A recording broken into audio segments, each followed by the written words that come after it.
নমস্কার, শুভ সন্ধ্যা। সবাই নিশ্চয়ই ভালো আছেন, সুস্থ আছেন। আমার লেখা কবিতা নিয়ে আমি চলে এসেছি।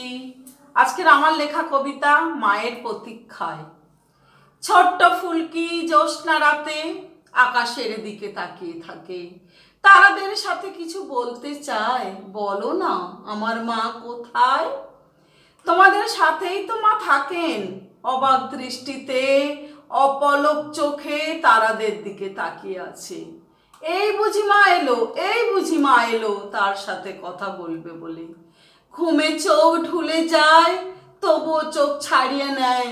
মায়ের সঙ্গে দেখা তো হবে।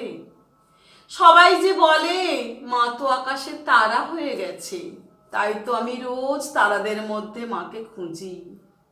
পাশেই বাবা ঘুমিয়েছিলেন, হঠাৎ দেখেন ছোট্ট ফুলকি জানালার ধারে বসে।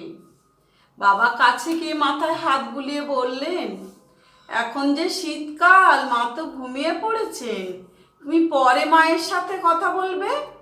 বাবার কথায় আশ্বস্ত হয়ে ছোট্ট ফুলকি বাবাকে জড়িয়ে ধরে ঘুমিয়ে পড়ল। পরের দিনের অপেক্ষায় মা আবার আসবে। ধন্যবাদ।